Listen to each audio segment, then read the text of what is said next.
Ini cakep. Bercanda. Terus lanjut dong. Nah, habis itu, jadi setiap tahun tuh kita selalu keluarin produk baru. Baca film, terus kalau nggak salah tahun 2014-2015 kita ngeluarin produk karpet mobil. Oh yang ini? Iya. Masih? Barunya first class. Gitu, ini. Iya. Kayaknya saya pakai nih. First class, custom fit. Iya, saya pakai dari BMW, saya Iya, pakai. Terus yang PVC coil yang ini. kita 2000 Kita 2014-2015. mau membaca tren ya? Iya, betul. Itu masih megang produk ya, not service. Terus lanjut. Produk. Lalu sekitar tahun 2017, 2018 kita ngeluarin produk salon mobil, coating auto detailing, itu kita franchisor.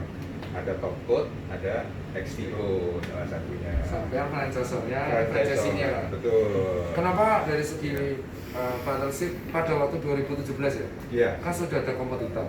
Kompetitornya sudah 2, 3 tahun, 4 tahun. Kenapa kok Om Kris berani mengambil keputusan menjadi kompetitor ini?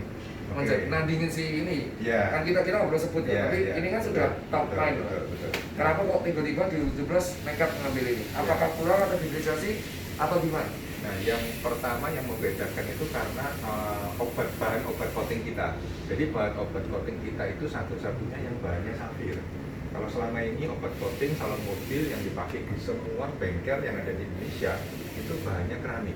Oh bisa dipegang omongannya? Bisa, itu bisa dibuktikan. Ya kalau nggak gitu nggak jadi franchise. Nah, jadi satu tingkat di atas keramik. Kalau safir itu yang biasa dipakai di kaca jam tangan. Nah, memang semua kaca template, kaca non template itu kan bahan cairannya sebenarnya dari bahan struktur bahan kimia yang dipanaskan dalam suhu ekstrim atau didinginkan dalam suhu ekstrim sehingga dia menjadi kaca template dan non template. Itu yang kita aplikasikan di mobil.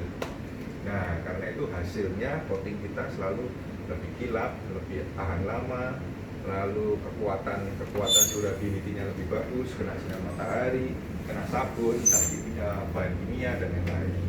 Karena saya menemukan obat itu di luar, ini saya berani masukin Indonesia untuk kita fight lawan kompetitor yang sudah jauh lebih lama. Sekarang istilah ada berapa? Sekarang kita kurang lebih ada 6-7 ya kurang lebih. Sebenarnya kemarin waktu pandemi ini kita ada buka di beberapa kota, cuman ya hampir sama kayak saya pasti loh. Harusnya kalau selesai kerja harusnya sebulan 2, sekarang 12 kali. Asu cocok. Saya nggak mau apa itu Dotco Covid gelot aja tuh. Masih. Nah untuk Mas Dimas, siap. kita masih di luar kerja. Kenapa kok memilih STO? Ayo di depan ini. Ayo jujur. Ini kalau boleh jujur, ya, kita kenapa pilih STO karena memang kita juga kan masih baru kemarin itu. Nah, kita coba cari brand baru yang mungkin belum sombong lah, masih mau maju sama-sama. Nah, itu intinya. Ya emang kelemahannya franchisor tuh adalah kalau brandnya udah gede jual mahal setengah mati lah. Iya itu salah kosnya. Kalau saya kan kemitraan. Iya. Itu nah sekarang saya bedain buat kawan-kawan apa sih bedanya mitra sama franchise. Ini untuk orang awam. Kalau mitra itu kasus care. Kalau mitra itu adalah ya kamu punya tempat, kita hanya untuk ngasih alat dan kawan-kawan, nanti sistem bagi hasil. Gak enaknya mitra adalah pihak pemberi mitra kayak saya itu masih ikut campur. Jadi yang ngurusi branding, kalau ada apapun itu saya take over di sini. Nah, gak enaknya adalah itu. Enaknya ya untuk kualitas bisa dijaga, tapi untuk perkembangan cabang dia lambat. Karena kan otaknya masih di pusat. Mas Dimas sebagai mitra ya harus mendengar dan mitra harus mikir. Nah, kalau franchise dia memberikan lisensi semuanya jadi, tapi udah nggak usah diawasin, out mandiri kerjanya, karena sudah ada paten kayak restoran waralaba, restoran kayak gitu. Ya, SOP-nya udah ada. Kelemahannya adalah tentu soal quality control. Jadi ada plus minus, tergantung mau jadi apa enggak. Kalau mitra itu rata-rata UKM yang emang mau mikir, kayak saya warung steak itu kemitraan. Nah kalau cuci mobil rata-rata franchise, karena mereka udah ada satu potensi, tinggal beli alat, tinggal beli ini. Nah, untuk kembali ke Om Kris. Om Kris kan udah pengusaha ya? Sudah ada Pak ini juga aktif. Aktif sama Kobas juga. Sekarang saya lihat tren akhirnya ini tiba-tiba Om Kris terkesan personal brandnya itu mau dirubah. Kayak mau dirubah. Sebenarnya mau ngapain? Apakah mau meniru tindakannya dilakukan Kogas atau emang Iya. Om-Kris memang ada proyek baru? Tapi sebenarnya kalau saya lihat mau ngapain lagi, soalnya udah settle semua. Antara Om-Kris dan Kogas itu udah settle sebenarnya. Udah mencapai titik taraf bisnis sudah banyak, uang yang bekerja buat kalian. Alhamdulillah. Nah ini sebenarnya yang mau dicari apa lagi? Kemarin ketemu Raffi, terus sempat ketemu Atta. Ya. Boleh lah perlu dikasih tipis-tipis. Biar soalnya kalau kontenku rata-rata emang serius motivasi. Kenapa? Ya. Ya kalau kita dibilang semua sudah settle, semua pasti pas pandemi ini pasti ada struggle-nya tuh. Di settle itu mungkin kita bicara sebelum pandemi ya. Nah, sedangkan kita punya perusahaan, kita punya karyawan, kita operasional pas harus berjalan ya. Dan kan kita omset yang cukup dalam ya. Untuk kita kemarin kepukul ini sampai 70%. Otomotif, ya. Otomotif kita habis. Lalu kita punya spa and massage malah nol. Nggak boleh kerja. Lalu kita di F&B juga kemarin dine-in nggak boleh buka ya, kurang lebih 50% habis. Bahkan beberapa ada yang Ini tos dulu. Iya.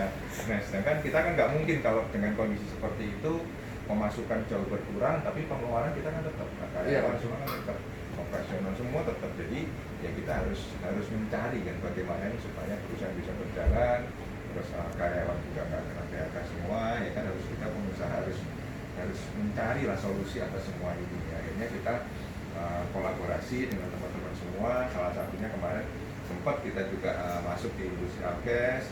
Lalu kita juga Ini APD lokal, lu tahu APD lokal? Aku tuh pas di APD lokal itu koneksinya sama Kakanda Saifuddin, ya. sama Kogas, sama Om Kris. Ini APD lokal salah satu penggerak APD lokal pertama kali. Betul. Sampai sekarang ya? Sampai Sekarang nggak muak-muak kan? Ya agak muak ya, soalnya nggak dibayar-bayar. Nggak boleh sensor tuh di sana. Nggak dibayar bro, kecil sih bayar. Lanjut. Nah, akhirnya ya terlanjur kita masuk di alkes, akhirnya keterusan sampai sekarang. Nah kemarin ini Ya soalnya nggak dibayar, lagi terus lah. Terus. Nah kemarin dengan teman-teman artis ya kita kolaborasi lah kurang lebih dengan Pak Figur, karena mereka pun kan juga teman-teman artis juga Pak Figur juga lumayan ada kebukul juga ya. Dia apa kolaborasinya tak potong kok Jadi maaf. kolaborasinya itu produk-produk kita yang sekarang kita punya ini, baik di otomotif, baik di F&B, kalau alkes sih enggak ya. Iya lah, alkes aku aja. Iya. Apa? Ya, Nah, masa itu. tiba-tiba Raffi pakai hazmat bingung juga. Terus. Nah ya itu kita coba kolaborasi. Maaf, kaku. Siap.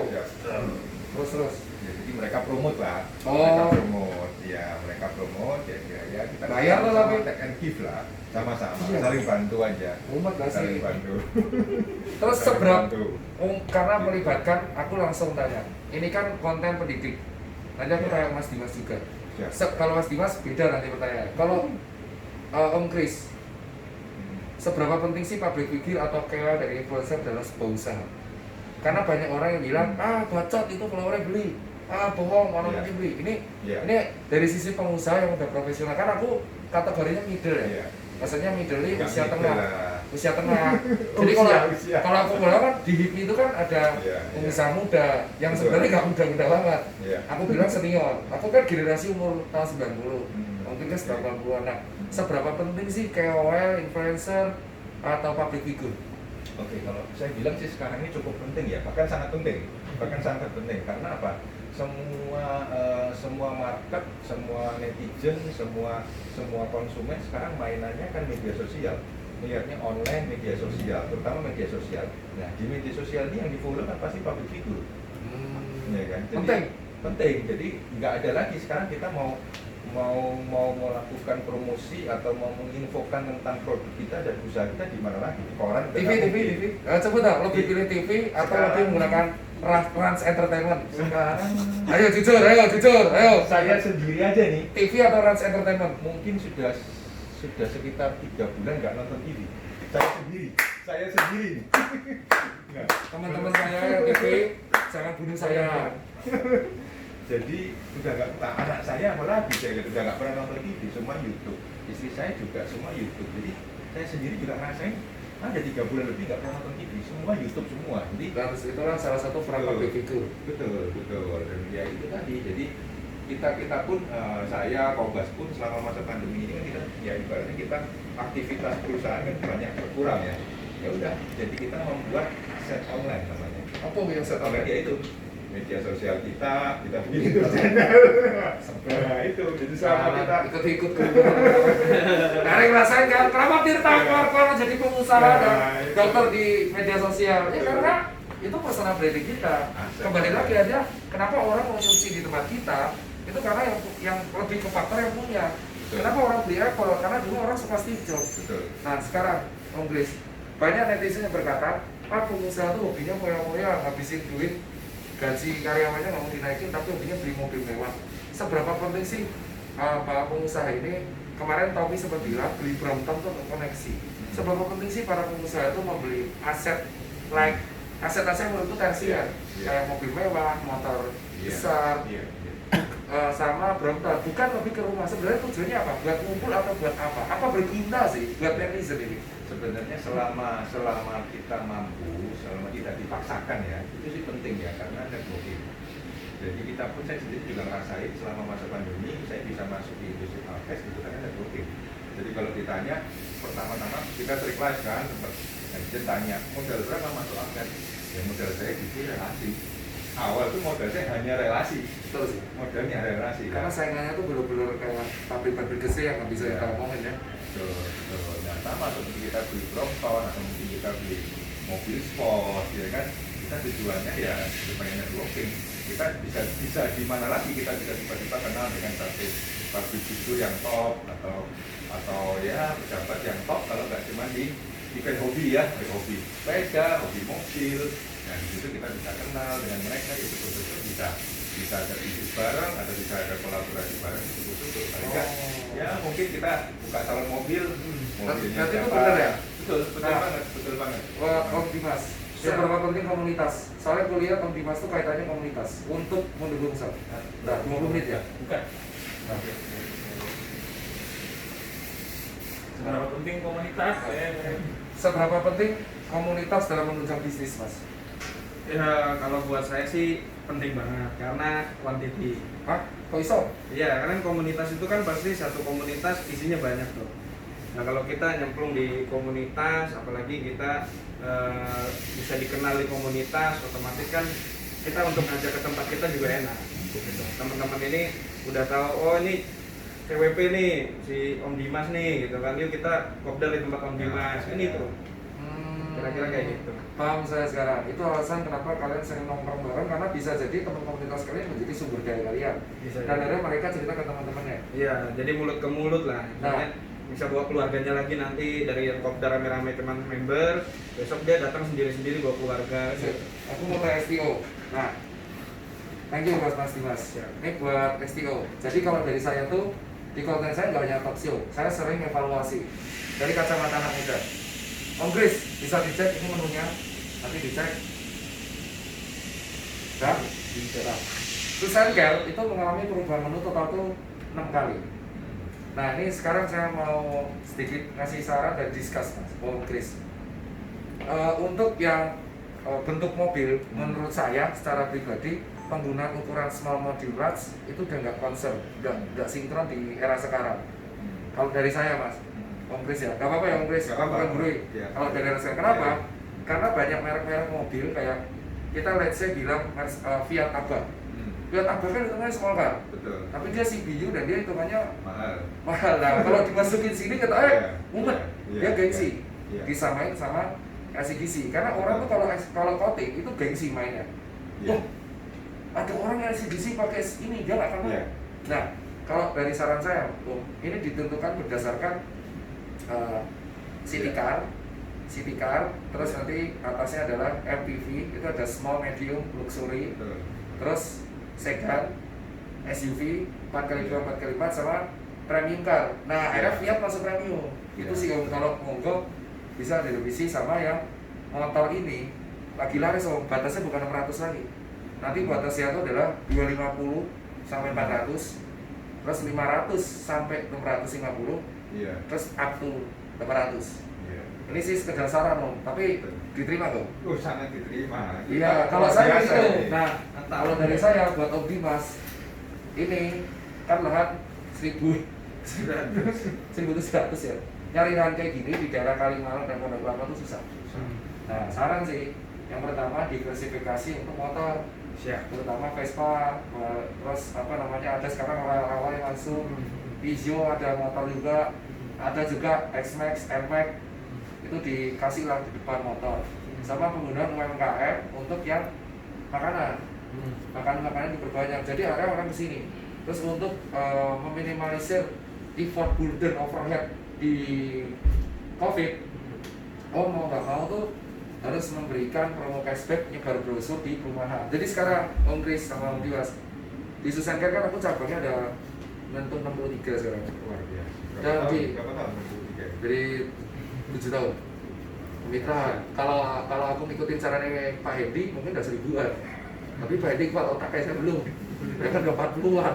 Nah, gini, ternyata tren per Mei itu iklan ternyata balik lagi ke konvensional, nyebar brosur sama spanduk. Per Mei kemarin. Iya. Jadi ternyata tuh orang kan di rumah ya. Oh iya. Beneran sumpah. Aku tuh cuma ngasih brosur sama tak staples voucher. Tak sebar sampling itu di beberapa kota. Pasar Minggu, Jogja, Solo, Surabaya, Medan, Banjarmasin, Samarinda, Makassar. Itu efektif. Aku udah ngejalanin itu dok kemarin. Iya kan? Iya. Ternyata orang tuh bawa beneran. Ini balik lagi ke tren 10 tahun lalu. Jadi karena orang itu lebih sering di rumah, mereka bawa brosur. Jadi mungkin buat kawan-kawan sekalian dan ini buat Office dan kawan-kawan, ini kan panutan-panutan. Kalau dari saya pilih 90, monggo buat kita sama-sama naik. Selain kita nge-push public figure, ada baiknya kita pakai brosur lagi. Tapi ukurannya segini, kalau enggak setengah. Sama ini Om, kalau bisa. Betul. Soalnya kompetitor Om mainnya masih di sini. Nih clue nih. Betul. Aku udah suka ke beberapa kompetitor. Bagus Ada tamu. Kompetitor yang lain Om, itu masih berdasarkan ukuran. Iya.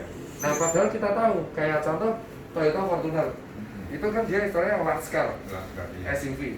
Nggak mungkin kita samain dengan let's say apa ya? Jangan deh sama Toyota deh, langsung Lexus Podo, Pajero. Ada Pajero sama Fortuner sama Porsche Cayenne. Sama-sama. Tapi yang punya Porsche gak akan mau masih. Karena saya tahu idealismenya orang kalau punya mobil, apalagi Europe, gua disamain sama Toyota masih gitu. Padahal yang punya Toyota santai aja. Nah, kadang untuk mengurangi idealisme dan egosentrisnya dari para orang-orang ini, kita ada bagian tuh bedain dari city car.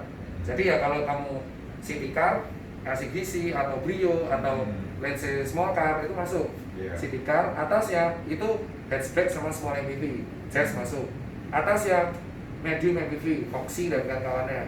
Large MPV, nah Alphard, Hyundai, H1. Nah nanti Lexus LM370 masuk mana? Prestige dan luxury car. Sedan masalahnya, SUV 4x4, 4x2. Saran sih, ganti menu itu kan lumayan enak ya, nanti bisa diulang. Terus kalau motor itu harus dari 250, 450. Terus habis itu 450 sampai 600, terus up 600. Jadi nanti Vespa kayak besok ada rilis Vespa X yang water smooth. Itu Vespanya aja 100 loh, 96 juta. Padahal cuma 180 cc.